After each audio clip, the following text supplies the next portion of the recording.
Don't stop buying FX3s, there won't be a second one. Hello everybody, my name is Marco Bagnoli. I'm a cinematographer from Germany, and today we look at this drama music video. In a dramatic scene we always have this nice high dynamic range but still moody and dark feeling. And a lot of cinematographers make the mistake and think my footage is too dark. There is no too dark. Believe me. This is the first shot we're looking at, and the first thing you will notice is probably it looks really good. But somehow a lot of filmmakers, especially when they're at the beginning of their career, have this feeling when they now have exactly the same setup. Exactly the same. They're looking on the monitor on this image right now.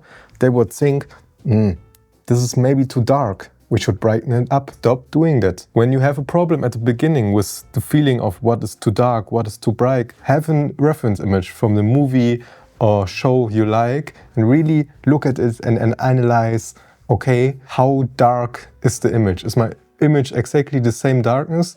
Then it's good. If you notice overall, look at waveform. Take your trailer from your favorite series, put it in DaVinci and look at the waveform, how dark most of the scenes actually are. So how do we light the scene? First thing, when I come into a room like this, we have to look for the main light source, which is the window. As a cinematographer, you always work around your windows in scenery because this is the most realistic way where light is coming from. So we have this window.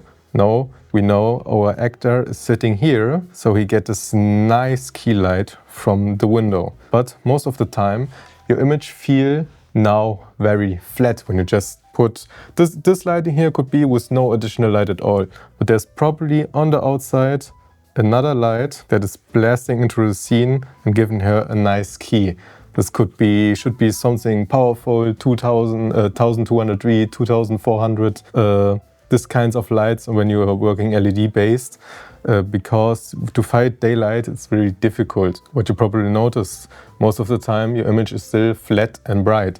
And the reason for it is the walls. And a lot of this cool, moody, dramatic music videos, ads, movies, etc. we have most of the time texture on the walls and darker colors. Bright walls kill all shots. Most of the time, this is the reason why you can replicate a shot. Why do you think, why does mine look so boring and flat? The walls are the reason. Always check when you have the budget to build a set or have control over the scenery, the walls are the most important things. I think walls are maybe even more important than practicals. Walls, practicals, and we have these two things, your image should already be looking pretty good.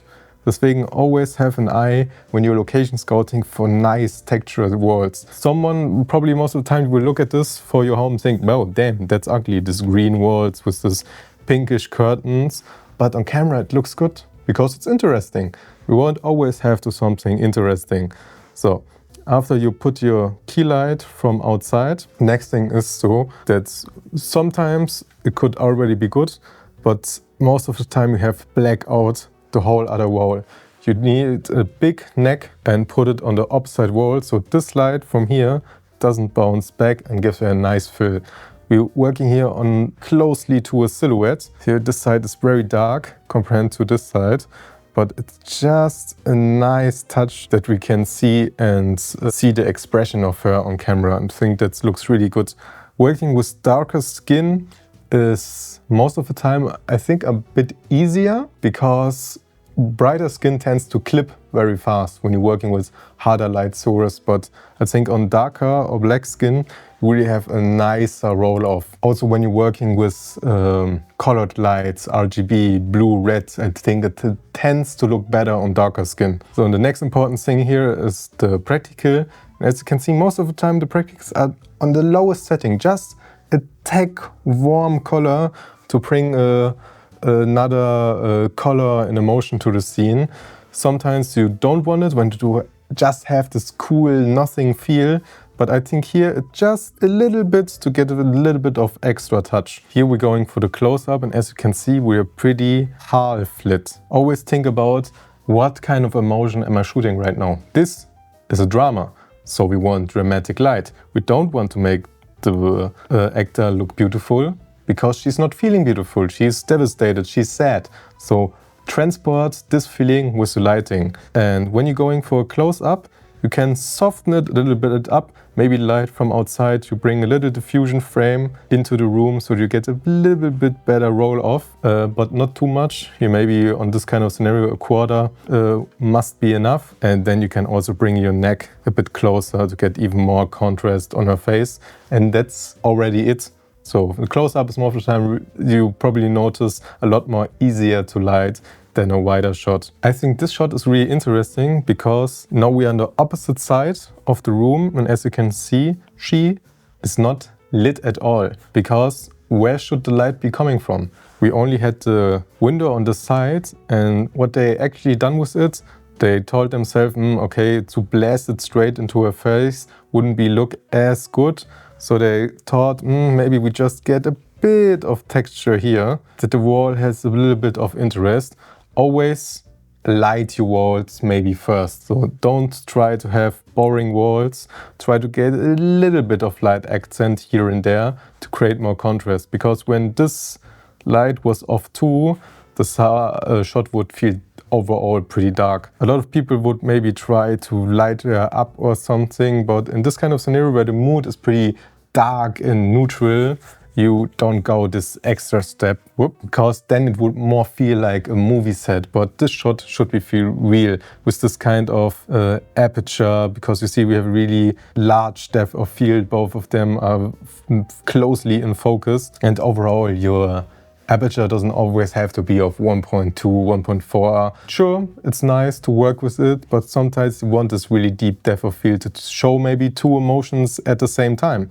Because in cinematography, I think a good skill is to merge different shots together. So you can, when you have one reaction, another reaction, but when you manage to make it into one shot, I think it's overall most of the time a higher quality product you get at the end. Here we are at the same music video, and the techniques used for this shot are exactly the same. We want our framing, so we go into the room, we work around this window, sitting in at the right location, putting a light outside and creating this nice texture on the wall, while also giving him a strong, hard key light. And this technique you see almost in every shot that includes a window. You can make it more extreme, like here, where it's really half lit. You can not see the left side of his face at all. And this, I think this creates this dramatic look. Also, I don't know that if here is another window or they added the slides themselves, but this creates another interesting layer. Oh, well, here it looks like here's another window. That's what I meant with also always think about the ground, because when everything here in this corner would also be dark, the shot wouldn't feel as dramatic and three-dimensional. Also, I think they did well with the color palette. We have this blue curtains, which works really nice with this blue pants and this white shirt, so that the colors don't feel all over the place in the scene. It looks very monochromatic, and overall a monochromatic look where you have really less colors and dull colors tend to look really nice in these drama videos. But when we compare this shot to the last one where we have white walls, this light is super necessary, because overall you think, okay, this shot looks cool, but when we compare it directly to the last one, this room overall looks more interesting, more production value, because we have all these nice, interesting things that tell a story. The other shot, I clearly understand, should feel isolated, but when you're going overall for the look and you want a more premium feeling, you should find shots like these, locations like this. When you're working on these videos where everything should feel like it's shot on film, most of the time the lighting is pretty neutral, even, and realistic. So, because again, here they're just in this bathtub. We have this nice composition where they're in the lower third of frame. We have not a lot of headroom over them, which creates a more artistic look, I think.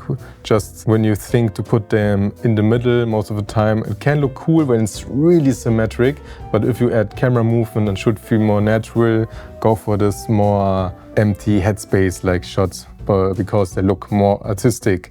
And also here, as you can see, we only have light from this direction, this corner where the window should be, and the light is facing this direction. We get this nice key light and a little bit of texture on the wall. And that's it. Most of the time, when you're going for this look, this is all you need. The rest comes with color grading, power masking, because this shot would probably look flatter in the raw files.